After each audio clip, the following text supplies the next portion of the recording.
Are you worried about sounding rude in English, even when you don't want to?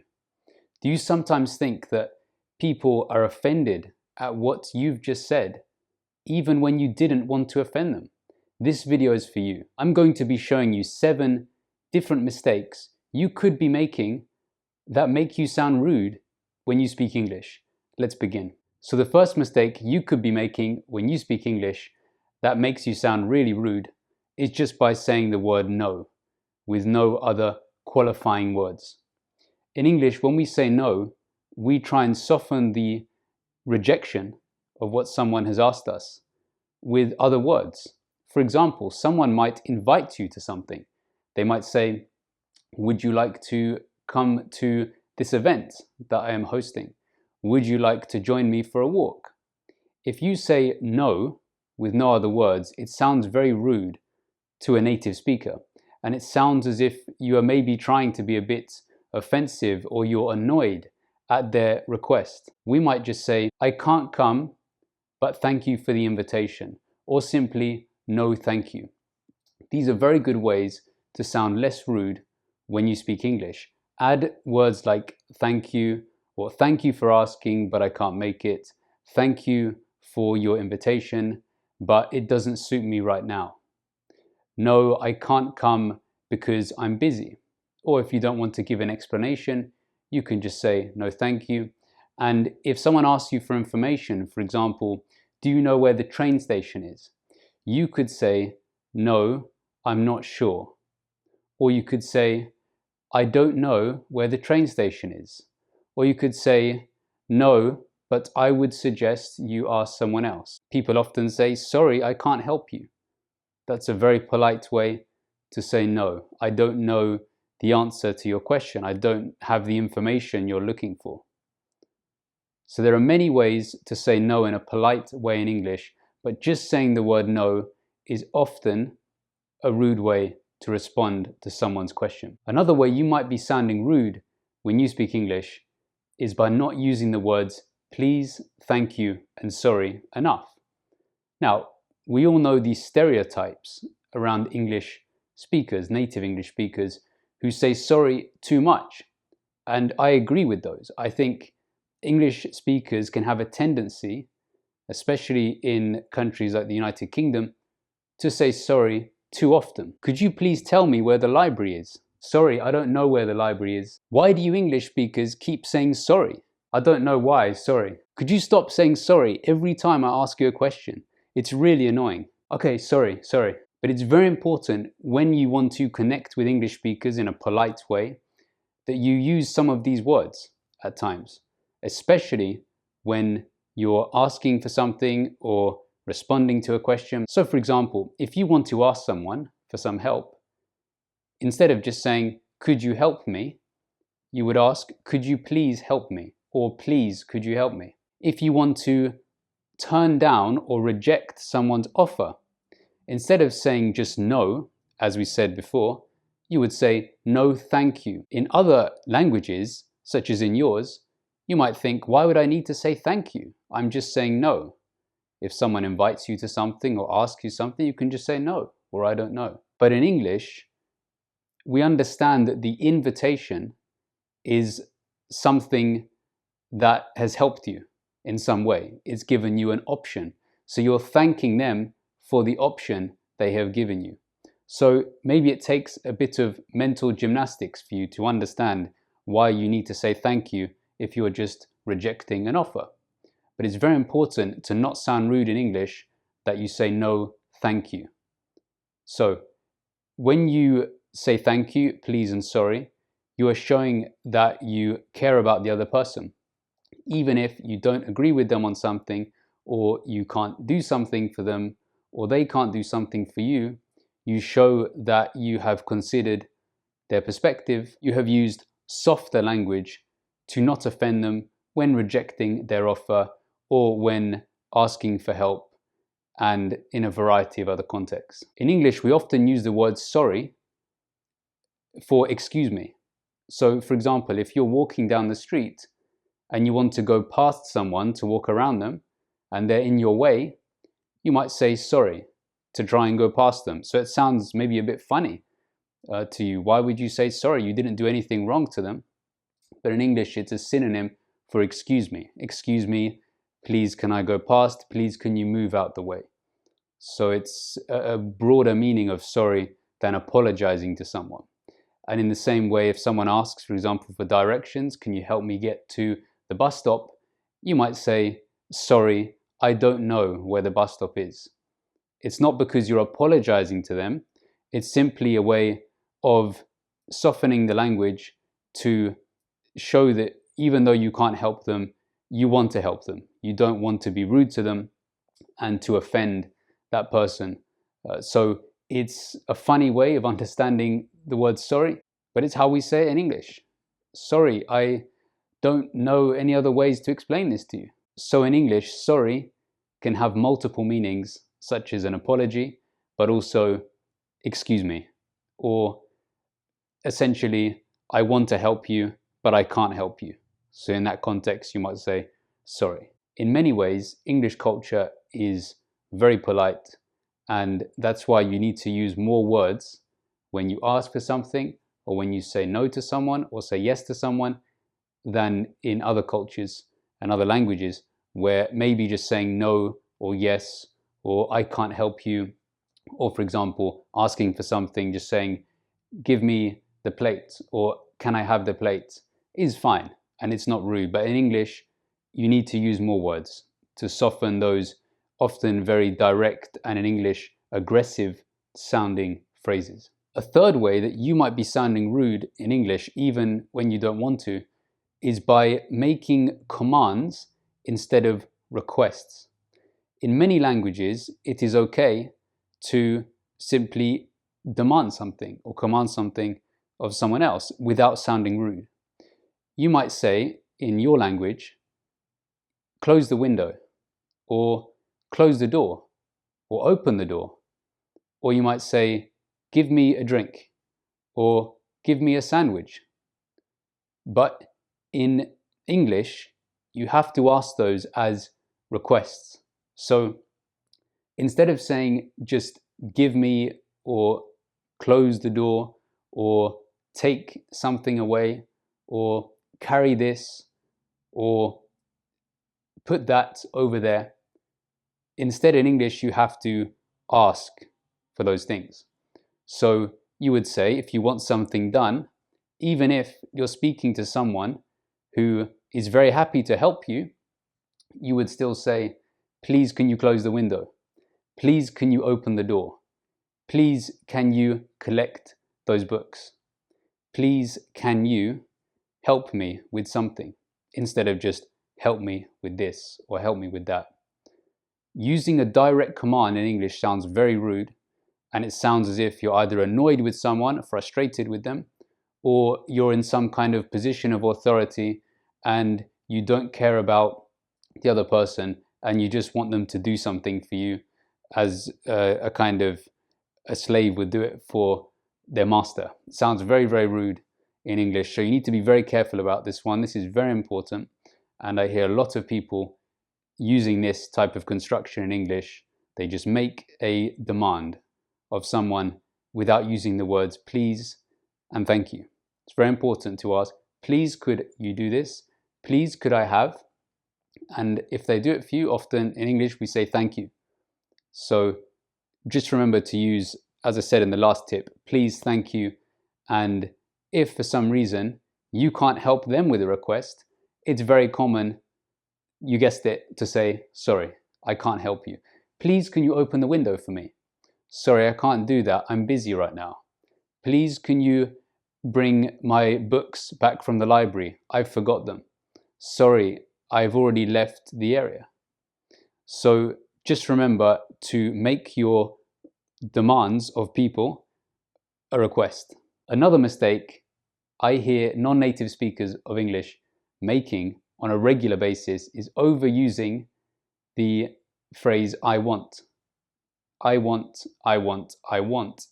It sounds very childish in English.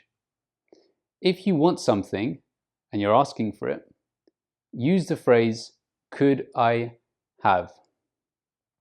Could I please have? In your mind, swap the word want with could or would.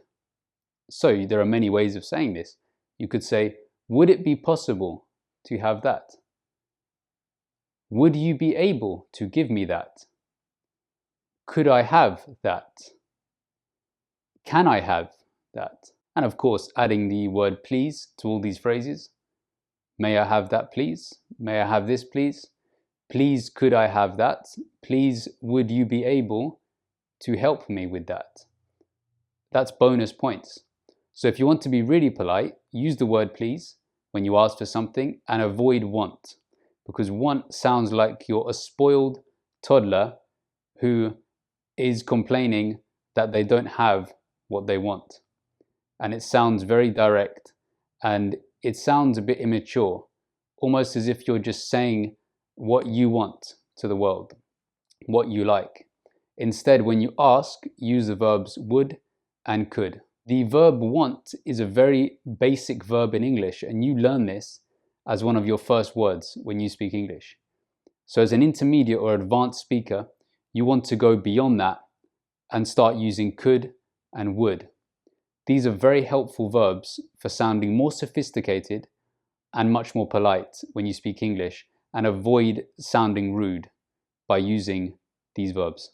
If you want to sound less rude when you speak English and practice sounding less rude when you speak English on a regular basis, feel free to book a free consultation with me. I can help you develop ways to use the English language in a way that helps you to connect with people on a more personal and polite level. My link is in the description below. I look forward to hearing from you. The fifth way you could be sounding rude when you speak English is by mixing up the pronoun and verb when you ask questions.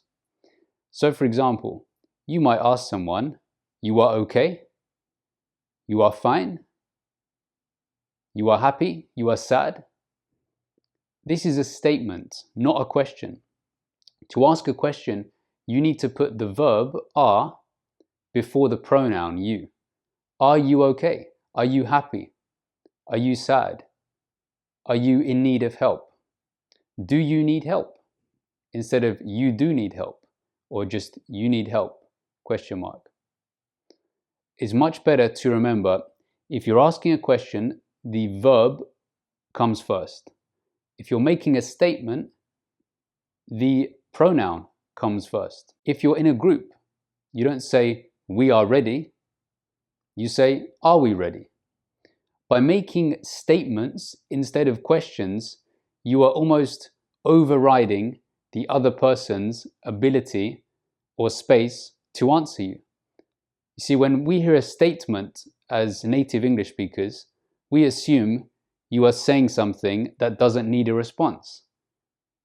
When we hear the verb before the pronoun, we are ready to answer. If you hear are you, we're already mentally preparing to answer that question. Am I? Are we? Are they? Followed by the phrase you want to add. But if you are just stating something, they are, we are ready to listen to your statement and see what you have to say, but we are not assuming that you need a reply. If you just said the sky is blue, well, we don't need to respond to that. But if you said, is the sky blue? And so you put the verb first, then we would need to answer. So make sure when you speak English, if you're making a statement, that the pronoun comes first, you are, I am. And when you're asking a question, the verb goes first. This prepares the other person in the conversation to respond to you and not to feel as if you're making a statement that they can't respond to. It can sound very aggressive, very direct, and almost as if you have already given them the answer. The sixth mistake to avoid, to not sound rude in English, is by not having a flat intonation when you ask or answer questions. Very often I hear people ask a non-native speaker, how are you? And the non-native speaker would just say, good, all right, fine. And that's okay, it's fine, it's grammatically correct, it makes sense and the other person understands you. But if you want to connect with that person and show them that you care about them, you would use a lifted intonation when you speak. So when they ask, "How are you?" which of course is English small talk, it's very unlikely they care about you very much. But to be polite, you might say, "Fine, thanks." Fine, thanks. You raise your intonation instead of saying "fine, thanks," or "good," or "right." When you respond with a flat intonation, it sounds like you didn't want their question. You didn't appreciate their question, and you would rather that they didn't ask you that question. In the same way, when you ask questions in English, use a raised intonation. "How are you?" rather than "How are you?" That shows interest in the other person. As with any language, including your native language, intonation is very important, especially when you ask questions. Do you need help? Can I help you? Can I help you? To emphasize the help, the word help, you want to raise your intonation when you say that word. If you're asking for directions, do you know where the train station is? Do you know where the library is? Do you know where the bus stop is? You have to raise your intonation to show interest in both the question and the person. If you say it with a flat intonation, "Where's the library? Where's the bus stop? Where's the train station?" that person assumes you're not interested in the question or in them, and especially not in their response. So if you have a raised intonation, that person will connect more with you because they assume that you're showing interest. If you have a flat intonation in English, that suggests that you don't want any more questions, and essentially you're saying to them, "Leave me alone."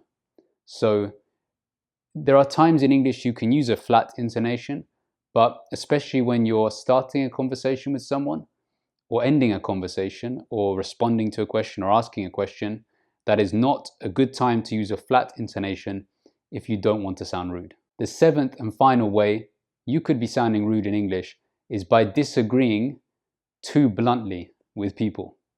This is when they ask you something or they make a statement and you want to show that you don't agree with them.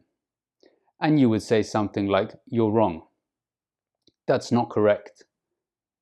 That's not true." You might say this even at times where in English it's not necessary. So English speakers, native English speakers, do use these phrases. They do say, "That's not true, that's incorrect." But that is reserved for very rare occasions and very important or significant arguments. This could be because someone is really, really annoyed with someone and what they've just said. Maybe someone just accused you of committing a crime, and you can say, "That's incorrect. That's wrong. I wasn't there at that time." You say, "I committed that crime. I wasn't in that place at that time." For very serious situations, people will use these very strong statements by saying to someone directly, "You're wrong. You're incorrect. You don't understand the situation." They will use these phrases. In normal conversations, where you're just disagreeing about a topic, it could be about something related to religion or philosophy, it could be something related to lifestyle or someone's health decisions. In those types of contexts, you don't want someone to be embarrassed when you speak with them. Generally speaking, if you want to get on with someone who is a native speaker of English or with an English mentality, you don't want to embarrass them by making really bold, contradictory statements. So they could say, "I have been reading the advice about health from this person, from Professor X or Professor Y. And I think they have many good points." You might disagree with that person and say, "I don't agree with you. I can't agree with that point that he's made." Or you might say, "I would beg to differ," people say. "I would have to disagree" is a common phrase. I would have to disagree. I see where you're coming from, but I don't share your opinion. You could say, I don't share your perspective. You could say, that's a good point, but whatever you want to say. You could then make your points to refute that person and say, that's a good point, but these points are better. These reasons are more important than yours for why I believe what I believe. It's a way of trying to sound more polite and not embarrassing that person, especially when you're in a group. On a one-on-one basis, people might be a bit more blunt, a bit more direct with each other, especially if they know each other quite well. They might be more open to making blunt rejections, blunt disagreements. So there you go, 7 mistakes that you might be making that make you sound more rude when you speak English. Avoid them and subscribe to this channel for more useful videos like this in future, and I'll see you next time.